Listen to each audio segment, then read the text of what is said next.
You know how I said I was cutting down on my bookshelf? Well, that wasn't exactly true.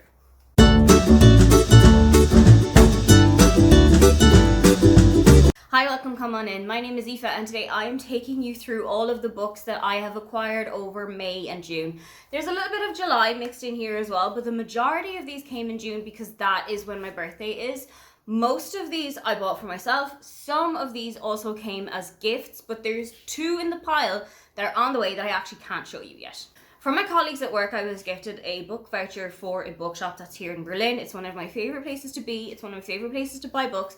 And I ordered two books for myself that are still on the way, one of which is a pre-order and one of which is just in transit at the moment. The book that is just in transit and is probably due to arrive at any stage now is Love at First Set by Jennifer Dugan. This is a recommendation from Brie from Four Paws in a Book, so I'm counting this as technically her birthday present to me. This is about two women who meet each other at a gym, and I believe that one of them calls off a wedding because of the other person. So in order to kind of quell the fire that has just come from here, the two of them start to fake date each other, but like fake dating always happens, feelings don't stay fake for very long. The second book that has been pre-ordered is Love Me Do by Lindsay Kelk. Lindsay Kelk is my auto-buy author. Whatever she writes, I will read it. So as soon as I knew that this was coming, this went straight onto my TBR. I am so excited for this. I'm not even entirely sure what it's about. I think it's about a woman named Phoebe who goes over to LA to house sit for her sister and then ends up being Cupid to everyone around her, but accidentally falls in love herself. I have heard whispers that this is a little bit steamier than what Lindsay Kelk usually writes, and that is very much a road I'm happy to travel with her. So let's just see how we get on with this book. Onto the books that are actually here. And first one up is Just My Type by Fallon Ballard. This was sent to me as a gift by Michelle from Michelle's library with the addendum that we have to read this as a buddy read together. Completely fine because I love reading with Michelle and I love hanging out with Michelle, so that seems like a win-win to me. At the start of the year, I read Lisa on Love by the same author and I really enjoyed it. I actually went and requested a preview copy of this from NetGalley, but I was turned down from it. So the fact that this is now in my hands right now, I feel like that's a fate from the gods. Next up is Practice Makes Perfect by Sarah Adams. I've heard that Sarah Adams' novels are a little bit less steamy than what I usually read, and I feel like this will be a really good palette cleanser for when I've had quite a bit of steam, quite a bit of heavy smut in my life, that I just want to read something that is a little bit more gentle, that is a little bit more slower paced. I feel like this is going to be a really good book to read. I think this is also the second in the When in Rome series, and thankfully I have got the first book already on my TBR, so if I'm really enjoying the first book, I can just go straight into the second one now that I have it. Next one up is X's and O's by Amy Leah. This is about Tara, who goes back and visits all her exes when she feels like her love life is kind of tanking. I have also got a copy of Set on You from NetGalley. I didn't get a copy of this one, but I'm really excited to see how her writing style is going to work for me. I've heard some really great things about it, so I'm very excited to get into this. Next one up was a gift from my real life friends, and this is Watermelon by Marion Keyes. This is Marion's debut novel. It is rounding out my Marion Keyes collection. It's adding to it, but I don't think it's finishing it. This is a book that I've read maybe 2 or 3 times and I absolutely love it. It is a fantastic introduction to the Walsh family themselves. It's a fantastic introduction to Marion's writing, but I feel like I like to go back to it and see just how much her writing has come on, how much she's gone from strength to strength, and also just to re-escape back into life like this. Next up is one that I'm definitely going to keep until winter time. This is Love Light Farms by B.K. Borison. I think this is the first in a series as well of kind of collected companion novels, but not necessarily a series. This is about Stella and Luca, who pretend to fake date each other in order for Stella to win a Christmas tree farm competition. And I heard that it's a little bit spicy, and I love a fake dating book, so this seems like the perfect recipe for something to curl up with at Christmas. Next one up is one that I cannot go on the internet without hearing about, without seeing, without it coming up on Instagram or on a haul or a wrap up. That is Yellowface by R.F. Kuang. I've never read an R.F. Kuang book before because a lot of her books have already been fantasy or literary fiction or dark academia, but this is more of a contemporary read. This is about June, who steals the manuscript of her friend Athena after Athena is killed in a car crash. The problem is that Athena is an author of color, whereas June is white.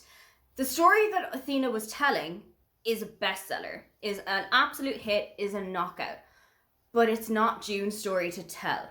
I heard that this is such a great look at the publishing industry, at racism, at classism, and I cannot wait to sink my teeth into it. I think this is going to have to be one of my first books in August. Next up is Business or Pleasure by Rachel Lynn Solomon. I had this on my summer TBR and it was a little bit hit or miss as to whether I was actually going to get to it. It came out at the start of June and I knew that I wanted to read it, and I had a NetGalley copy, but it was completely corrupted by my Kindle. I wasn't able to read it at all. Michelle and I have also spoken about reading this as a buddy read together, so I think it's probably going to be towards the end of July or the start of August. Let's see when we get to pick this one up. But this is set in the world of writing, of journalism, of magazines, and of newspapers, and that is something that is so familiar to me that I have to read this and see how it goes. Next is another book that came from my real life friends, and that's Crazy Stupid Bromance by Lyssa Kay Adams. This is the third of the Bromance book club series, so I do have to read the second book before I can get here. I didn't enjoy the first book, but I think that the only reason for that is that it was a second chance romance, and I'm not huge on second chance romances, but this is a totally different book, totally different couple. I'm really excited to see how I'm going to like this one, especially because I actually genuinely like Lyssa Kay Adams' writing style. I read A Very Merry Bromance last year around Christmas time and I loved it, and I got so enthralled and engrossed by it. So I know it's the writing style that works for me, it just wasn't the trope. Next up is a book that I feel like I kind of manifested into existence. This is The True Love Experiment by Christina Lauren. It is a companion novel to The Soulmate Experiment, their book from not last year, the year before. And this is following Fizzy, who is a romance writer. When I finished The Soulmate Equation, I completely fell in love with Fizzy throughout the whole book. And I wrote to Christina and Lauren on Twitter and said, for Christmas, I've been a really good girl and I would love a Fizzy novel. And they responded, you are so in luck, because we just turned our first draft in on Sunday. I feel like I manifested this book, so I feel like if I don't enjoy it, it's probably going to change my world for the worst. Next up is The Henna Wars by Adiba Jagadar. This is a gift from Justine from I Should Read That. We give each other a gift every single year because our birthdays are quite close to each other. This was Adiba's debut and I utterly fell for it. I think something that really grasped into me is that it was set in Dublin, it was set in Ireland, it was things that I knew, cultures I was familiar with, but also it gave me an opportunity to learn about different cultures because Adiba is Irish Bangladeshi. She's lived in Ireland since she was 10 years old but was born in Bangladesh. So it was really interesting to see that marriage of cultures, how they can work, how they can clash, and also just following Nishat and Flavia as they go through school and as they end up butting heads over a henna business. Next up is two books in the same series from the same person. My real life friend gifted me All the Fields and Shipwrecked, both by Olivia Dade.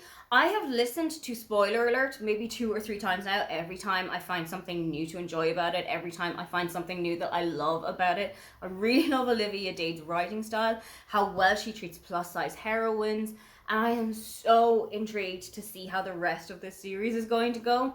I know that my friend spent a little bit more time than she should have, as she said, with Shipwrecked.